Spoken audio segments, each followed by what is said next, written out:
We continue with the 13th chapter of John. Now before the festival of the Passover, Jesus knew that his hour had come to depart from this world and go to the Father. Having loved his own who were in the world, he loved them to the end. The devil had already decided that Judas, son of Simon Iscariot, would betray Jesus. And during supper, Jesus, knowing that the Father had given all things into his hands and that he had come from God and was going to God, got up from supper, took off his outer robe, and tied a towel around himself.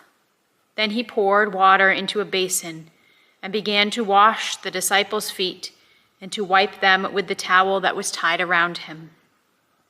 He came to Simon Peter, who said to him, "Lord, are you going to wash my feet?" Jesus answered, "You do not know now what I am doing, but later you will understand." Peter said to him, "You will never wash my feet." Jesus answered, "Unless I wash you, you have no share with me." Simon Peter said to him, "Lord, not my feet only, but also my hands and my head." Jesus said to him, "One who has bathed does not need to wash, except for the feet, but is entirely clean. And you are clean, though not all of you." For he knew who was to betray him. For this reason he said, "Not all of you are clean." After he had washed their feet and had put on his robe and had reclined again, he said to them, "Do you know what I have done to you? You call me teacher and Lord, and you are right, for that is what I am. So if I, your Lord and teacher, have washed your feet, you also ought to wash one another's feet.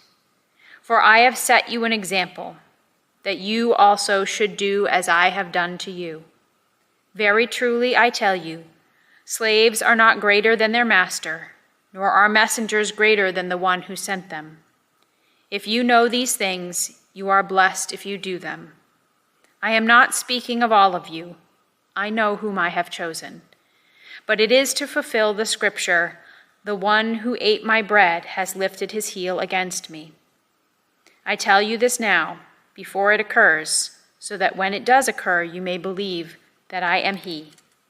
Very truly I tell you, whoever receives one whom I send receives me, and whoever receives me receives him who sent me." After saying this, Jesus was troubled in spirit and declared, "Very truly I tell you, one of you will betray me." The disciples looked at one another, uncertain of whom he was speaking. One of his disciples, the one whom Jesus loved, was reclining close to his heart. Simon Peter therefore motioned to him to ask Jesus of whom he was speaking.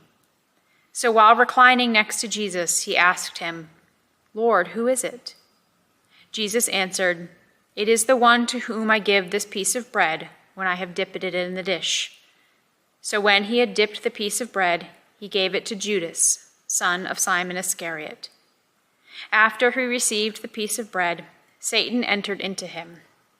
Jesus said to him, "Do quickly what you are going to do." Now no one knew why he said this to him.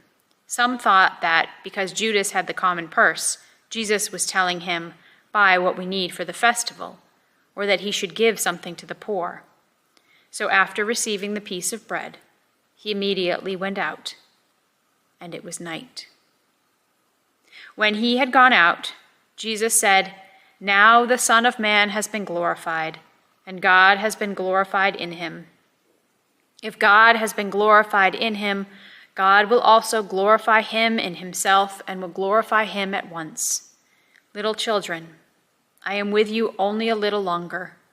You will look for me, and as I said to the Jews, so now I say to you, where I am going, you cannot come.